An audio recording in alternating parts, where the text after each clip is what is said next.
Osmon har doim inson uchun erkinlik va xotirjamlik ramzi bo'lib kelgan.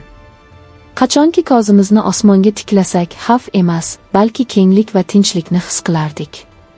Ammo bugun bu tasavvur asta-sekin yo'qolmoqda. Chunki osmon endi jim emas. U ko'rinmas signallar, sezilmas buyruqlar va inson ko'zi ilgay olmaydigan jarayonlar bilan to'lib bormoqda. Yangi tizim ishga tushmoqda va u osmon haqidagi eski tushunchalarni butunlay o'zgartirib yubormoqda.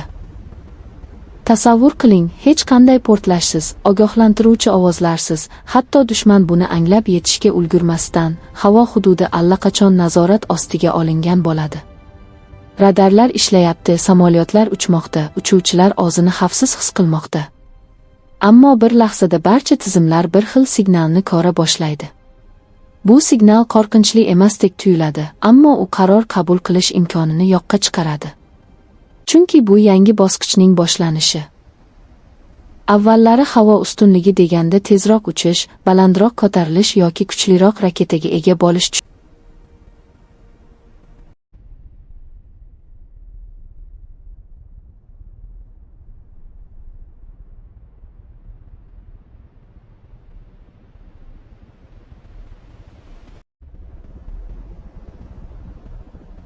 Bu tizim osmonni ko'rinmas qatlamlarga bo'lib tashlaydi. Har bir harakat, har bir signal, har bir parvoz oldindan tahlil qilinadi. Uchuvchilar hali qaror qabul qilishga ulgurmasdan, tizim allaqachon ularning imkoniyatlarini cheklab qo'yadi.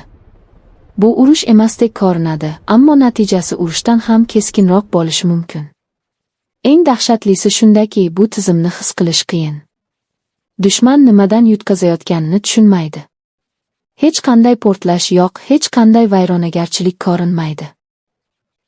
Ammo osmon endi ochiq emas. U yopilgan, nazorat ostida, jim, ammo qat'iy. Yangi tizim ishga tushgach, havo hududi oddiy makon bo'lib qolmaydi. U strategik maydonga aylanadi. Bu yerda tezlik emas, aniqlik muhim. Kuch emas, aql ustun keladi. Kim axborotni tezroq qayta ishlasa, kim qarorni oldindan qabul qilsa, o'sha g'olib bo'ladi. Va aynan shu nuqtada inson omili ikkinchi o'ringa tushib qoladi. Avval uchuvchi osmonda yolg'iz edi. Bugun esa u ko'rinmas tizimlar bilan o'ralgan. Har bir soniya, har bir burilish, har bir signal tahlil qilinadi. Xato qilish uchun joy qolmaydi. Chunki bu tizim xatoni kechirmaydi, u faqat natijani hisoblaydi. Osmon endi jang maydoni emas, balki shaxmat taxtasiga o'xshaydi. Har bir yurish oldindan rejalashtirilgan. Har bir harakatning javobi bor. Ammo bu o'yinda tomonlar bir-birini ko'rmaydi. Faqat signallar, ma'lumotlar va jim buyruqlar almashadi. Eng qizig'i shundaki, bu tizim o'zini namoyish qilmaydi. U paradlarda ko'rsatilmaydi, baland ovoz bilan e'lon qilinmaydi. Chunki uning kuchi sirligida. Kim bu tizim borligini bilsa ham, qayerda va qachon ishga tushishini anglay olmaydi. Bu esa psixologik ustunlikni yaratadi. Yangi tizim ishga tushgan zahoti osmon ostidagi barcha rejalar qayta yoziladi. Eskirgan taktika o'z kuchini yo'qotadi. Avvallari ishlagan usullar endi foydasiz bo'lib qoladi. Chunki qarshi tomonda endi ko'rinmas, ammo doimiy ishlayotgan mexanizm mavjud.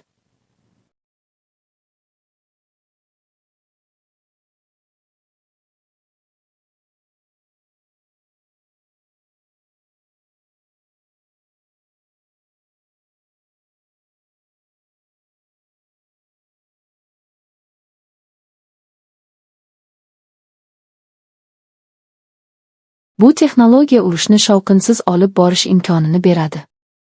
G'alaba portlash bilan emas, falash holat bilan belgilanadi. Dushman qarshilik ko'rsata olmaydi, chunki u qachon yutqazganini ham sezmaydi.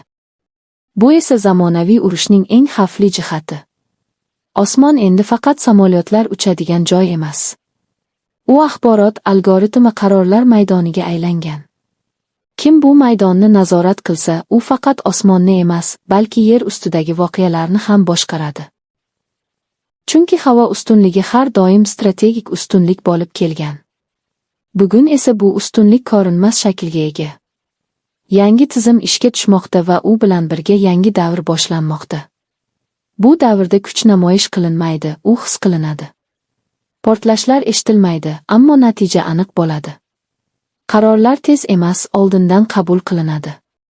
Osmon endi xavfsiz emas, chunki xavf ko'rinmaydi. U jim, sovuqqon va hisob-kitobga asoslangan.